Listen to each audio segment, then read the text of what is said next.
Kwa majina anaitwa Emmanuel Kavishe, ni msimamizi huduma za kiposta mkoa wa Dodoma. Posta sisi tunasema ni zaidi ya barua. Taasisi yetu imekasimishwa kwa ushirikiano na Bodi ya Mikopo ya Wanafunzi wa Elimu ya Juu katika kuboresha upatikanaji wa huduma ya mikopo kwa wanafunzi wa elimu ya juu.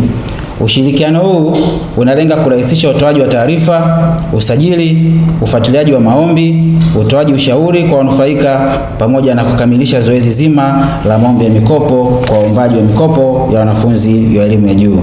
Kupitia ushirikiano huu wanafunzi watanufaika kwa huduma bora na ufanisi kwa mujibu wa miongozo ambayo imetolewa na bodi. Basi kwa namna ya pekee nitumie fursa hii kumkaribisha anayesimamia kitengo cha masoko na mauzo mkoa wa Dodoma kwa ajili ya ufafanuzi zaidi. Habari, naitwa Marieta Msafiri, ni msimamizi wa mauzo na masoko kutokea Shirika la Posta Tanzania mkoa wa Dodoma.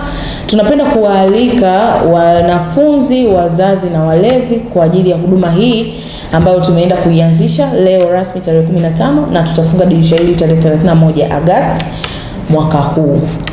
Tunapenda kushukuru Bodi ya Mikopo kwa kuweza kuturasimisha na kutuamini kufanya zoezi hili. Sisi kama Posta tunaamini ya kwamba wanafunzi wengi wataenda kufaidika na hii fursa ya mikopo kwa sababu watakuwa wamejaza dokumenti zao kwa usahihi na uhakika zaidi.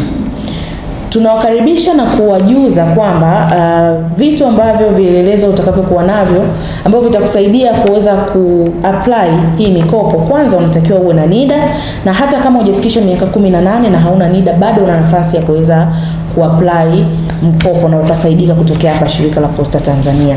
Lakini NAPA, unatakiwa na NAPA na unatakiwa uwe na bank account ambayo itakuwa iko active kwa majina yako wewe mwenyewe mwanafunzi. Uwe na namba ya simu ambayo inapatikana na ukipigiwa basi utapokea wewe kwa ajili ya kupata informations au taarifa ambazo HELB wanaweza kukupigia na kukutaarifa au kukutaka uweze ukakamilisha baadhi ya vitu au kukutaarifa kwamba mkopo wako umeshaingia. Lakini guarantor ambaye yuko active kwa maana ya msimamizi ama mlezi, aidha ni mzazi au mlezi wako, anatakiwa awe na taarifa rasmi ambazo zinaweza zikapatikana kwa haraka.